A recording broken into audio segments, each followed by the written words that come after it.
fortunate to have Kalle Westman, who came in from Stockholm, Sweden, to share with us, there we get a little round of applause in the back, to share with us the story of his journey with IKEA.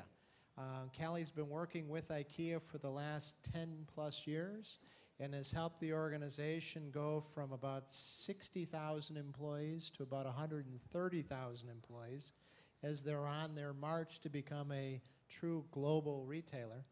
A couple of quick things about Kalle.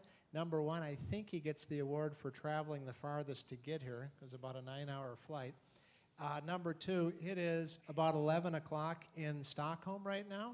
So if he starts to wobble a bit, we may need the ones in the front row to help, hold him up through the process. But he's got some great information for you and a great story about IKEA.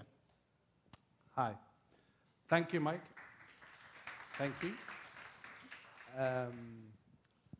Coming back to the 11 o'clock, I didn't get a quote or anything, but when I was younger, I always wanted to be a rock star.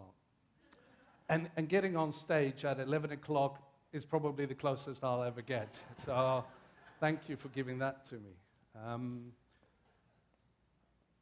Mike also said that it was a journey and that I helped IKEA grow from 60 to 130,000 employees. I'm not sure if my contribution was that big, but we've been part of a quite interesting journey. And what I want to share is some of the learnings that we've had through the years and some of the key insights that we've had to why this has been a successful journey for IKEA and working together with TNS. But before we start, Stockholm office, which I represent, I'm not, since it's me and the beers, I'm not going to talk too much about TNS Stockholm. Our primary objective has always been to try and align the employee research that we do and everything we measure internally connected back to what Mike just talked about, business creation and value creation. So that's always been our ambition. But it's a lovely picture of Stockholm. Unfortunately, nothing of this is our office. And to be honest, I don't think that's the truth either. This is more closer to the truth. So even if it's raining outside in New York today, it's still spring and almost summer time for me. IKEA. How many of you know about IKEA? Everyone.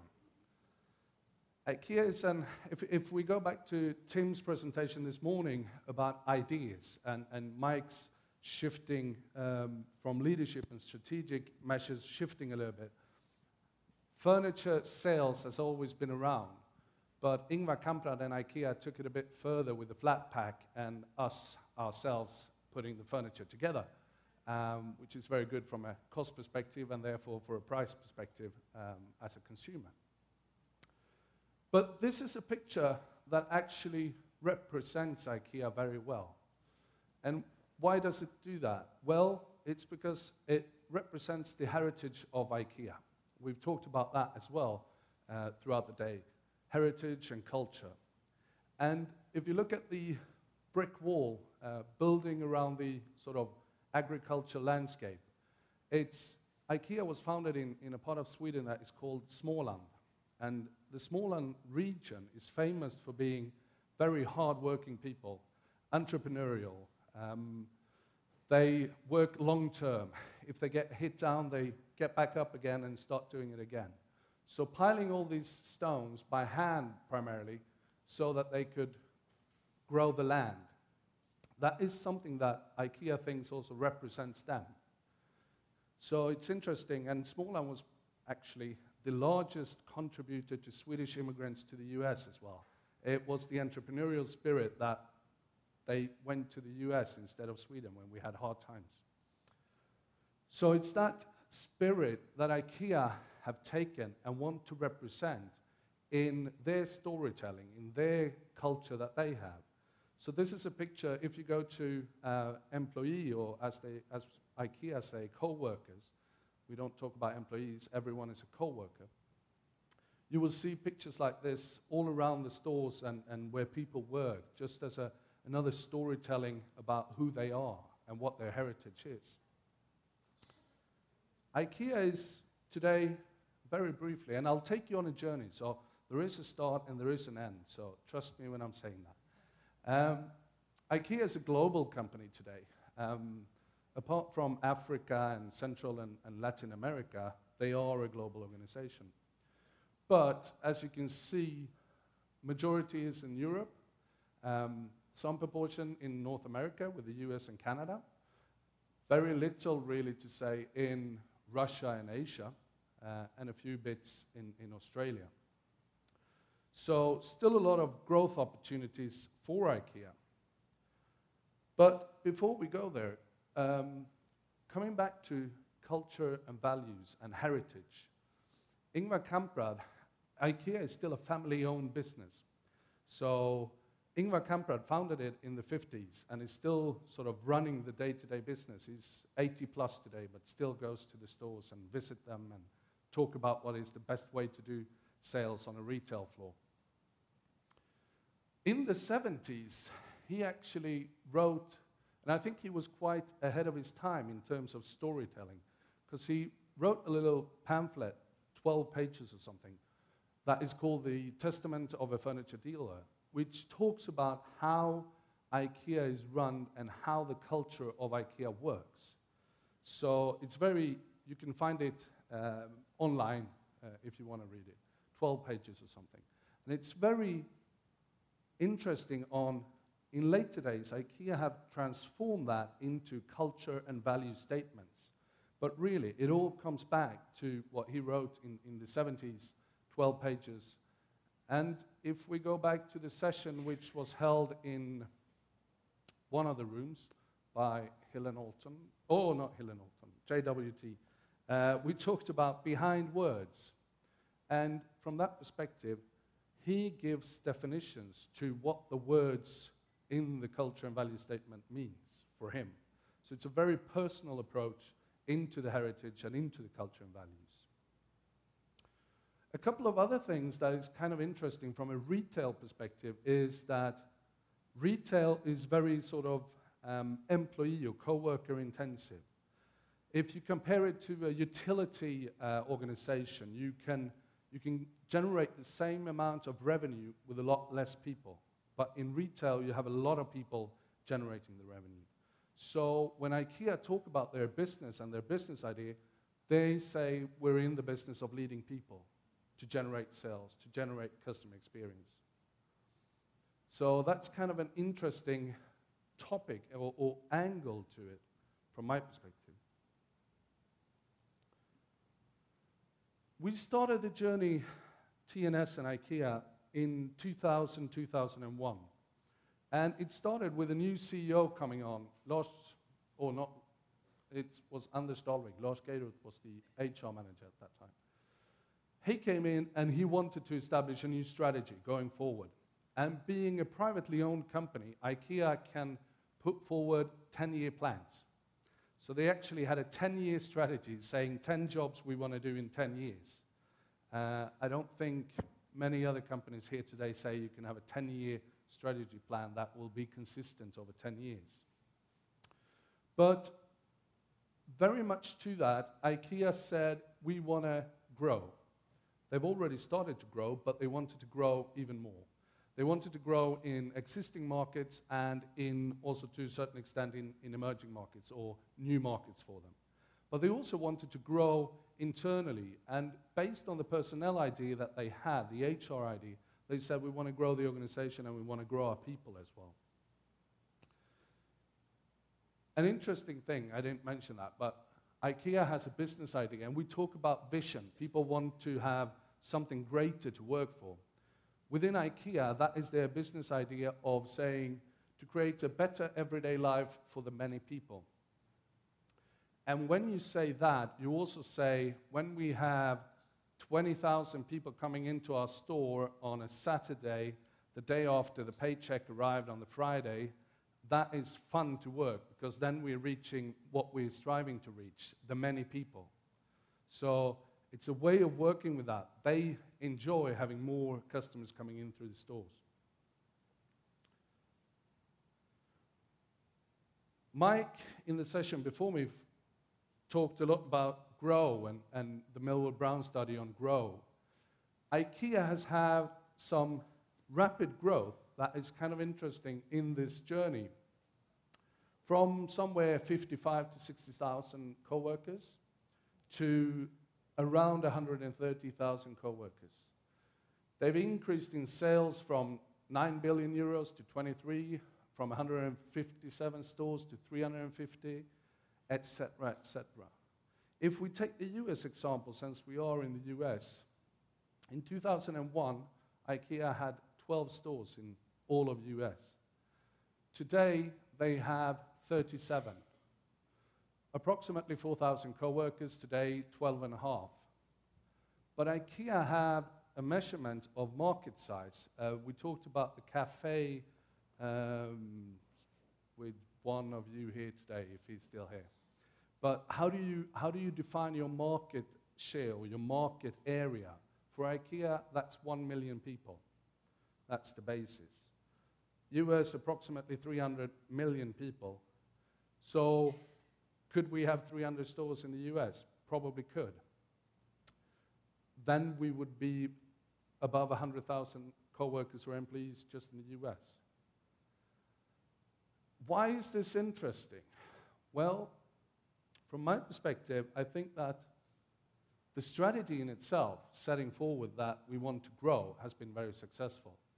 But it's also kind of interesting because Ingvar, who's 80 plus, still says it's all out there to still be done. And since we know that China and Russia have even more people, they're not even in India, he still sees a very glorious future.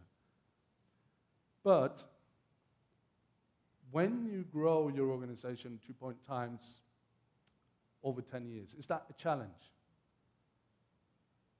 Or is it just good things? It is a bit of a challenge. And this was also part of where we started, and I'll come back to that more, what we did in design and so on, but this was also part of the discussions that we had with IKEA in 2000, 2001, saying, well, and I probably ended up with a very low staff turnover number for a retail store, but looking at it globally, you're looking at plus 10% staff turnover every year. We have stores in the US where you have 100% staff turnover a year, which means that it's a completely different story for a retailer than probably for many, many of you in your organizations. They want to grow 10%, so you need to add an extra 10% on top of that in new hires, new recruitments.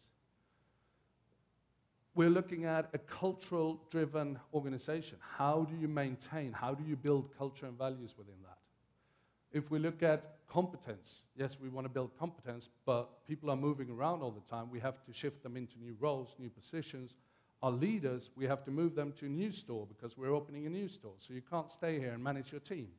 So a lot of challenges that they could see that we had to work towards.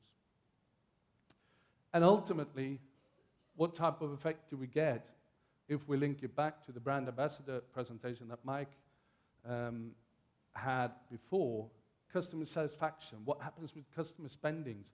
If we're not successful in having brand ambassadors, people with competence, staff who can actually support service levels that customers expect, what happens to it?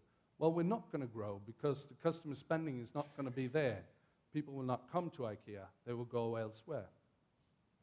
And this was some of the topics that we discussed when we went into the discussions with IKEA.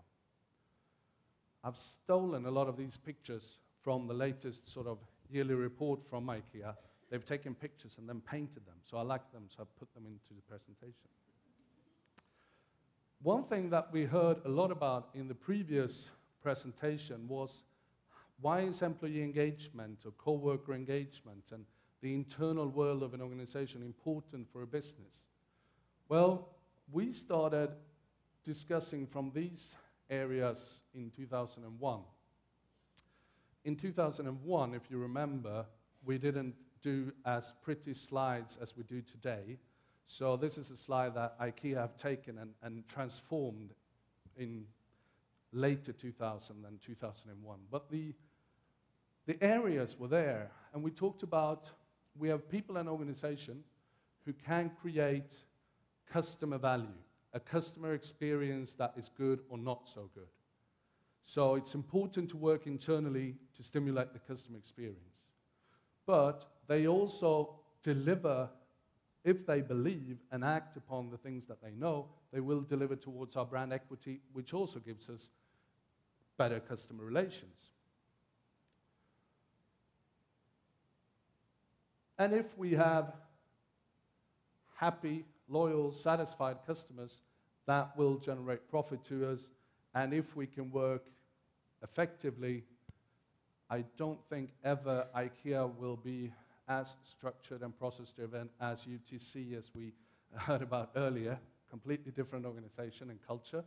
But if we can be effective in our internal world, we will also be able to save costs. And those of you who know IKEA and Ingvar Kamprad know that cost is a very important matter for him. The stories and the storytelling, if we come back to that, talked a bit about that in the morning, the storytelling, IKEA has generated some of it, but that has taken on a life on its own. So you will hear stories from IKEA co-workers of who was the most cost-effective person doing this or doing that, or when they recycled whatever, a pen in a new way, and therefore didn't have to buy a new one. So the culture has completely, it's internalized into what people think and what they talk about. So sometimes you don't even know, as an outsider, you don't know if it's true or just a story or if a metaphor for something. But this was where we started and what we wanted to discuss. And what we set out to do was then to design the people and organization area in that model that we could see. One thing that is kind of interesting in retrospect when we look back is we spent enormous time working on design with IKEA. From the testament, from leadership focus groups, from in-depth interviews. We actually worked at IKEA stores ourselves and talked to people. The process of designing a questionnaire took us close to a year. And it's very seldom that things like that take a year.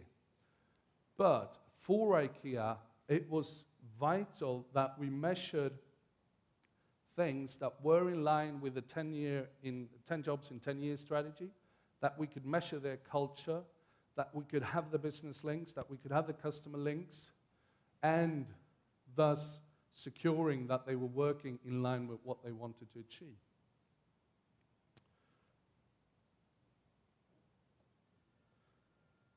I've already said it was a lengthy process, but the benefits that we could see from that was that not only did IKEA, as a customer, they not only had a strategy that was 10 years long, they've also worked with the same research model for 10 years.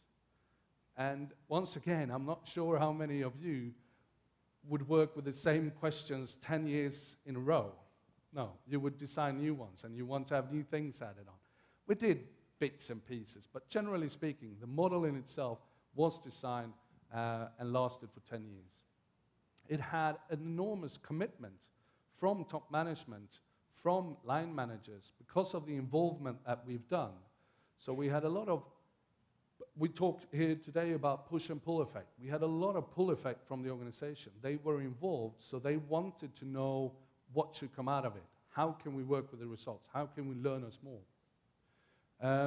It gave us stability, energy, we had commitment, we had people talking with IKEA. We've talked a lot with IKEA on how do we phrase the questions right so they fit your communication.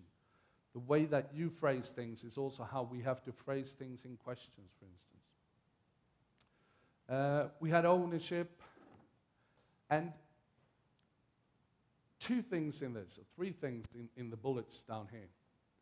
I always get so envious when I see presentations like Tim this morning, who only work with beautiful pictures. And then I come out as a researcher and I want to have my bullets on there. I've tried to minimize them. But 3 things in this. We had the connection to business KPIs. So we've always been IKEA have always had targets based on this. And it's been very closely linked to the business side. For me, that generates what I like to call the mind and the logic. We want to have the numbers. We want to have numbers that we can follow up on, that we can follow over time. We can put them next to financial measures, etc., etc. But another key thing is the link to culture and values. IKEA has 10 culture statements that they want to follow, and we follow them by different questions. And that does not as much go into the mind of managers. It goes into their heart and stomach. And when they get low results on their culture and value statements, they feel honestly very bad. All their energy is gone. The KPIs you can always work with, the metrics and the business, and we can do that and we can improve, etc., etc. But the culture and values for IKEA is very much heart and soul. So the ability that we were able to balance the 2 of them, I think, was a great success factor for IKEA working forward. And also, which is an interesting statement, it was owned by the business side. It wasn't owned by HR. And that's maybe a bit, you might come over a beer and say, what did you mean by that, Kalle, since I'm talking to the HR community. But the part here is that we're looking to change an organization, or IKEA wanted to change its organization in line with culture and values and strategies. So it needs to be owned by the people who's out there doing the job every day.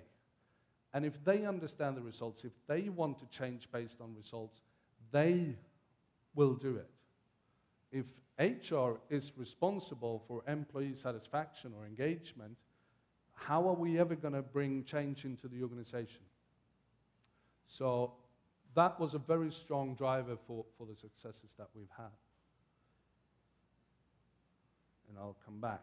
How many of you have employee engagement research tools or models that you work with? Raise your hands. 70%. Think about them in your minds. We've also seen a couple of other ones. The question here is, does anyone look like the model we created for IKEA? We created a flower. And once again, I think that it's interesting how different organizational cultures, organizational vision and strategies and who we are will also bring out different research models. This flower would probably never work. Once again, I'm going to use UTC as the example, but coming from the engineering organization, when we work with Ericsson in Sweden, they would never have a flower as their research model. But more importantly, we had people saying, this was actually a coworker, people talk about, why should we work with these results? What does it mean if it's 72 or 65? And we had a coworker who came up and said, but it's not about 62 or 75, it's about who we are. And once again, when we were able to measure that culture and value segment, for them it felt in their heart and soul, it's about who we are and what we do and what we like to do. For me, being a researcher, the flower is a bit complex, actually. But if we look at it, and those of you who were part of the previous session, which was very good, so those of you who weren't here for the previous session missed a bit of things, so look up Mike's and Mike's presentation later on. But Mike talked about leadership. He talked about vision and goals, strategy, vision, and goals he talked about. You also talked about individual or engagement in that case. We had a broader spectra that connected back to the individual in terms of motivation, given and taken responsibility, openness and learning. And we also had bits and pieces, a part that was connected to the organizational capability. In IKEA's case, it was cooperation, creativity and speed. efficiency. And we also had recognition and contribution in individual. Then we had some other areas that were interesting for IKEA. For instance, diversity has always been a very important topic within IKEA. They should reflect the market area that they're working in. So depending on the market area and the customer area, the internal employee base should reflect that, for instance.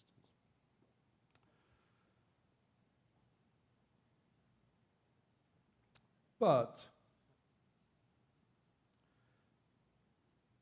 I've said, and you can choose to believe me if you want to, but I've said that we have customer connections. I've said that we have beautiful circles that explains how it works with customers and different things. But can we really see that in reality? And here I have to transform from talking about IKEA-specific issues, due, of course, to bits and pieces of confidentiality reasons. So I'll talk about the retail, since IKEA is a retail organization, I'll talk about the retail studies that we do. And this is based primarily, we're based in Scandinavia and Northern Europe. The brands that you will know of is IKEA and H&M, for instance. But then we also have a lot of local Swedish and Scandinavian retailers that you probably will not know about. But what links can we see?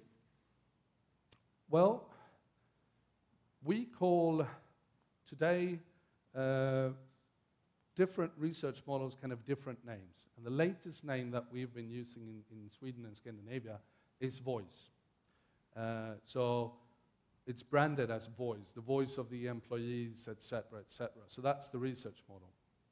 In that, we can see 4 main drivers when we look to customer data or other KPI data, financial data that you will look at. One is individual engagement. For many years, that was called motivation when we talked about it. Today, it's called individual engagement. Organizational efficiency within the retail environment have been proven to be important. Competence development, being able to develop the people internally, and leadership.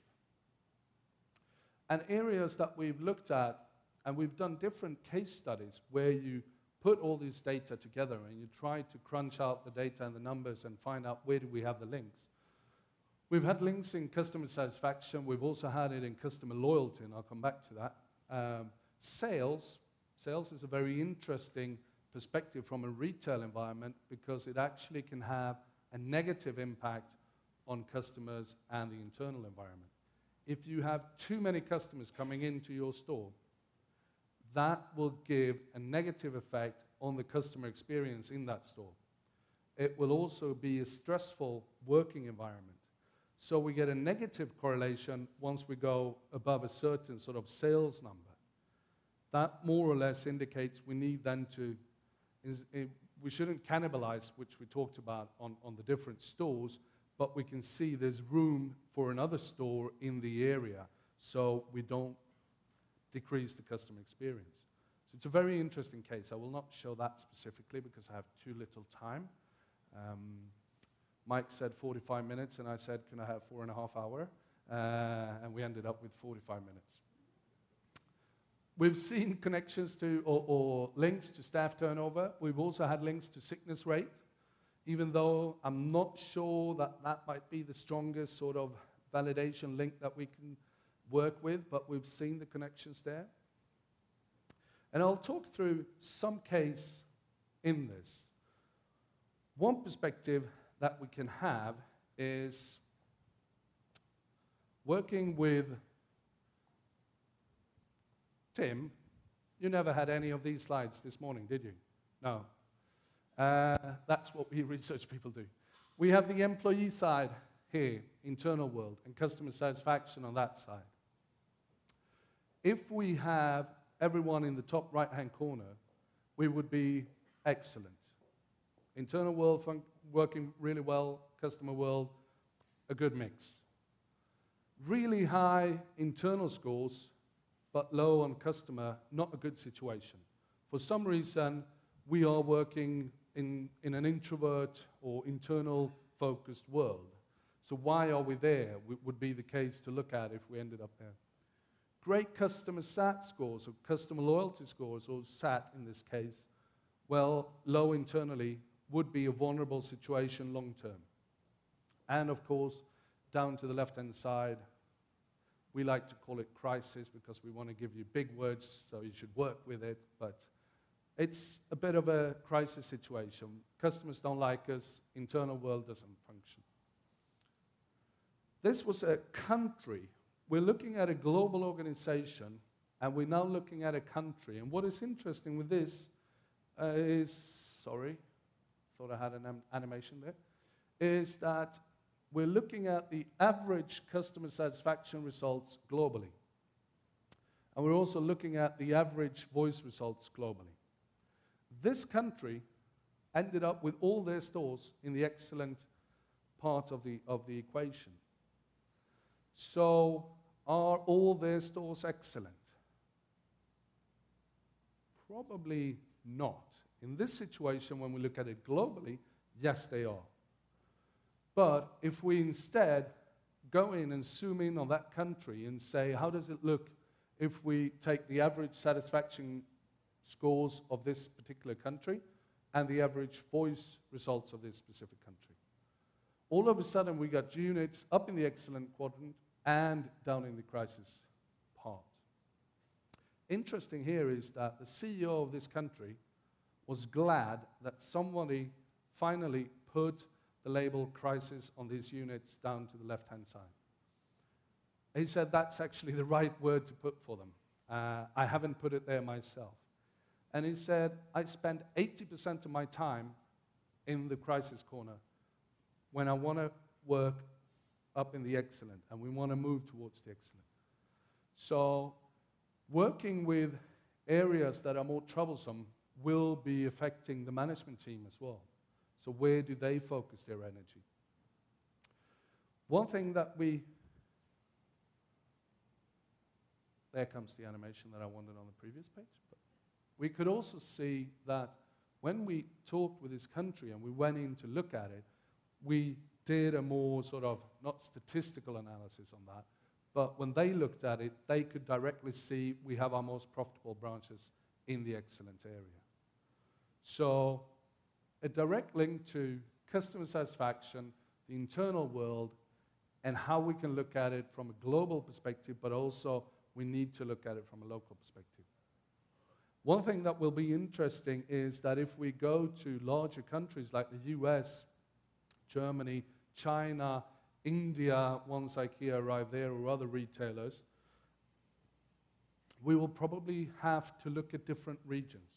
If you take Germany for an example, we have Eastern Germany, which has a completely different economical and social welfare sort of situation than Western Germany. They're all together today, and we can see the South compared to the North having different situations as well. So when we do these analyses, we have to do a lot of work with you as clients, and I think that's one of the key elements that we've had with IKEA, is we like to call it that we work in co-production.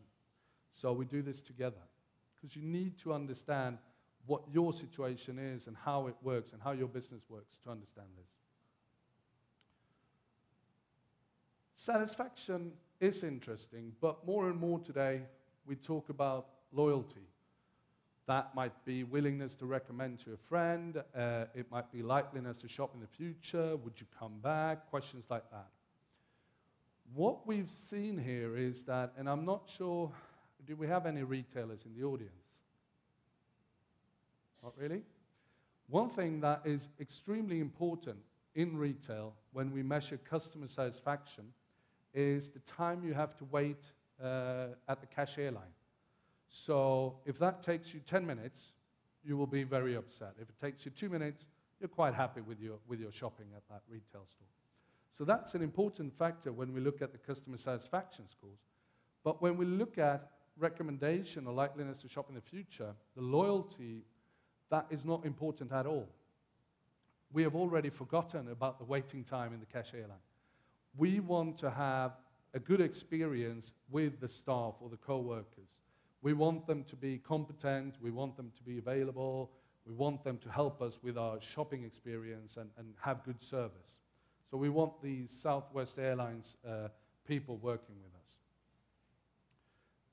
And for me, that is also kind of interesting, because if you come from only customer satisfaction parts, people will say we need to work on reducing the cashier time or the waiting time in the cashier line. Well, is that the most important thing, or could we focus on adding one person instead in the shopping environment, or should we have them in the cashier line? So it's kind of an interesting part. But if we look at global retail organization, and if we take IKEA then to create a better everyday life for the many people, is the brand perception, we talked about brand ambassadors, but is the brand perceived the same way globally? And we also had in our breakout session, we had discussions regarding do we perceive our organization and the values of our organization to be the same in a global organization? And we realized probably not. And if we go back to IKEA, IKEA has, I don't know if you've seen this, but probably not, but IKEA has something called IKEA Fans. It's a complete web page created by someone who really likes IKEA and IKEA furnitures. They discuss, they take pictures and they post their pictures. They discuss how you can rebuild the furniture. They debate about which furniture is the best and how you can decorate and design your home, and etc., etc. But if you come back to the brand perception, and if you go to Sweden and talk about IKEA, it's a national treasure for us. We don't have that many companies. I talked about the car manufacturings being Saab and Volvo that we loved, both owned by American organizations, and Saab doesn't even exist anymore. We used to have ABBA. That was probably one of our national treasures. We have IKEA. We probably have Ericsson still. Any more? Spotify is our new upcoming sort of Swedish national treasure. So we don't have that many. So if you talk to me over a beer tonight and say, I really don't like shopping at IKEA, I will take it, and most Swedes will probably take it a bit sort of personal, because it is representing Sweden. At the same time, if you look at the customer satisfaction results, we love to hate IKEA in customer satisfaction studies. We complain about everything they do, because we know them so well, so they should be doing what we think they should be doing.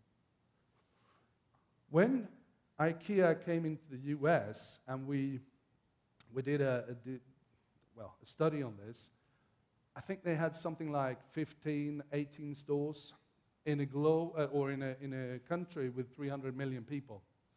The people that went to IKEA was already brand believers, brand fans. It was these people going out there. They wanted the design, they wanted what IKEA could offer them. So it was not for the many people, it was really for the few. And those people just loved IKEA. They could do everything wrong in the whole shopping experience, and they would still love them. They said it was the best shopping experience I've ever had. And I had to put the furniture together myself. I loved it.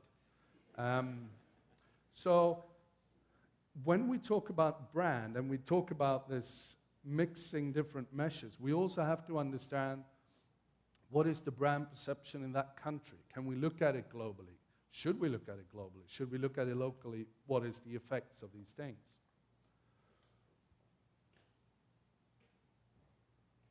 But yes, we have validated links that we can see in the retail environment. And I did one quick calculation example.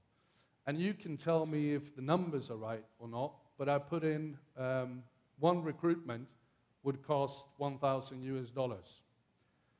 Cheap, is it low or is it high? Low? Once again, the retail environment is probably, you're not looking for, everyone doesn't have to be well educated. It's a lot of hourly workers, part-timers, but still, you would have marketing, people interviewing, and different things that come into it. And if you then say we have 10% staff turnover over 100,000 co-workers, that means 10,000 is needed. Remember, we need to add another 10 because we're growing as well. So if we can reduce that by 1%, you have $1 million in savings.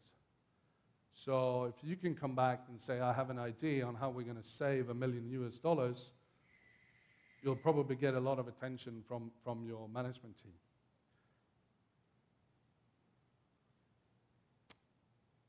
But we are at an engagement summit, and one thing that I've realized, actually, when I saw the hotel IHG presentation, is I didn't bring the engagement definition that we use at IKEA. I didn't put it on a fancy slide, so I'll have to tell you instead. IKEA works with two different engagement measures. One is individual or employee-based. We talk about commitment to going that extra mile, willingness to do that extra. And we talk about satisfaction. If you have both of them, you're engaged or motivated, as we used to call it. Then we plot the people out into different, we put it into a matrix. So we say you're either satisfied, engaged, frustrated, or even alienated. So that's the measurement we work with there. Then we add what we call, or IKEA calls, company engagement. And that comes back to recommend, I'm proud, I really want to stay work here. So they work with company engagement and individual engagement. But if we look at some learnings that we've seen throughout the years in the retail environment, one interesting fact is people in the retail environment expect their managers to have answers to all the questions they might ask. That is kind of a difficult situation for a manager, I would say. But it is representing an environment where you start on the floor and you often work your way up. So you become an expert of retail and sales. So it's a very natural way of building on those expert managers. But when we look at, on general numbers, when we look at the ability to make own decisions at work, we're down to approximately half of the population who say they can do that. So you have expert managers and you have people who can't make decisions. We're actually killing engagement. We're killing the energy. We're killing empowerment because you have to go to your manager and ask for if you can do this. And we also manage small groups within the retail environment. So we get a lot of micromanagement happening based on this. One thing we talked about earlier in the panel, I think it was, is participation and involvement. How can we involve people? How can we make them participate? Well, this is a real challenge for the retail environment because you have to work very sort of odd hours. You have a lot of hourly and part-time employees coming in, often minimum wage. You have large staff turnovers. And then you try to manage and fit it into this equation. What I've looked at is then if we use the IKEA engagement measure, if we go into the database and look at it, what can we see has the biggest impact on it? Well, having an inspiring vision, you might say, I've called it that, but it can be believe in the organization, believe in the company that we've talked about, or an inspiring vision. We believe that we are going to be successful in the future. We work for something bigger. Respected and valued, opportunities to develop, involved, ability to make decisions. Nothing really strange compared to all the other sort of motivational or engagement studies that we see in this. And then we see a huge impact by leadership primarily on these areas, so indirect effect on the engagement. But it's also kind of interesting that we can see differences in managers and non-managers. So managers being more engaged than non-managers. Well, that gives us a couple of sort of questions or conclusions. We have a large untapped potential, I would say even in the managerial group, where we have close to 25% still can be engaged. But also, it's the non-managers who meet the customers, who delivers that brand promise. So if they are not engaged, we're not going to deliver towards that. But managers, if we look into a retail environment, is not stimulated by exactly the same things as non-managers. A lot more of career development. They want to sort of progress within the organization, while a lot of the times non-managers, they want to have development and maybe get a better job and a better paycheck and maybe more hours, but not the same sort of career path as managers see. And this gives us, it makes it sort of difficult because managers have to manage people with different expectations than themselves. And we've talked about leaders and being part of the bigger journey being important, individual factors. But one thing that we see very clearly, and this might be a bit different from sort of a lot of white-collar organizations where people have degrees and so on, is how important the social climate of the team is, that you have fun at work. People will come to work because they have fun at work and they like those who they work with, more so than maybe some other organizations where we can be more internally driven by our own accomplishments. And of course, you get good effects by having highly engaged individuals. We're 3 minutes away from beers, unless you have a lot of questions at the back end. So I'll not keep you waiting too long. One thing that we tried to do very hard was to have behavioral questions in the questionnaires. Because in order to change and develop the organization, we need to change and develop our behaviors, how we act. So we're not just opinion polling within the organization. What we've been able to see is that if you want to improve your results, and by that we also say return on investment is profitability, customer satisfaction, etc., living culture and values. If we only do the survey and maybe understand the potential but doesn't do anything, doesn't give us any effects in terms of better results. If we go as far as making an action plan and putting it into a system or just having it on our desks and we talk about it, but we don't really change behavior based on it, we may get a few percentages increase. But what has been really interesting is that we've seen cases where you've had the ability, local ability of managers to really change within that organization, managers and non-managers. And we've seen some increases of 10 to 15% on a yearly basis. Oftentimes it's been 1 or 2 years that you move a lot and then you stabilize. But you can actually increase a lot if you can manage to change behaviors. But we had also a session where we talk about the big rock in a breakout session. I'm not sure if you're here. Why do we change? Well, that person's comment was, we change if there's an emergency and we really need to get out of the way of a crashing car coming towards us, or we change if we have such a great opportunity that we can't miss it.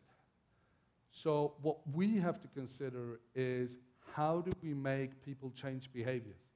How do we manage such a change process? How do we support an organization of 130,000 people in changing behaviors? That is an interesting sort of management topic that you can work with. Some key learnings, and I'll take them really quickly. Using the right language, putting it down to the line and business again. Using their language helped in this. Being able to connect it to business and strategy, getting those clear links helps in managing change, because people then want to change, because they want to fulfill the strategy and goals. Training managers. Training them to understand the connections to people in their heart and soul, and not just by saying our employees are our most valuable asset. It's easy to say, but how do we represent that? How do we do it on a day-to-day basis? What to do with results. We've seen great cases from Intercontinental Hotel Group on how they supported their managers in putting it forward. IKEA are able to choose when they want to do the survey, so that we don't do everything at once. They sort of register and say we now want to do it in Germany or the US or whenever they want to do it. So that is good for them because that fits their business processes. Storytelling, pull effect, and trying to make it a business process and not a research process. And once again, research is only information. Financial data is information. Research is information. Information is just information.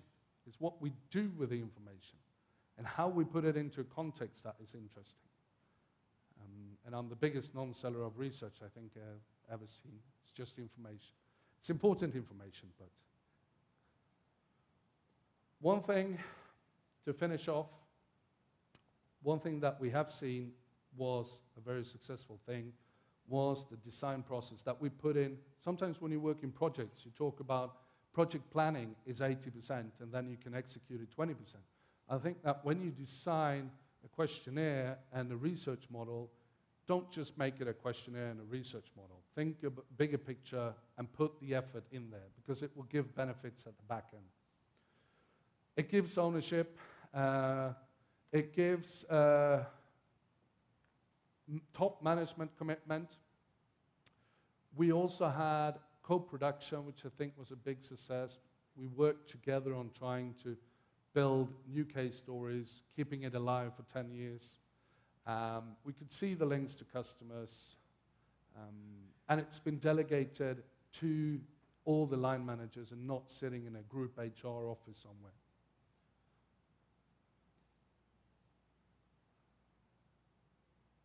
This is actually the new electricity gas station that IKEA is starting to put up in the US stores this year. I think they've only put in 1 or 2, but it could be a good thing when I'm in the US talking about IKEA to have a clean blink from an IKEA store in the US. Thank you for listening.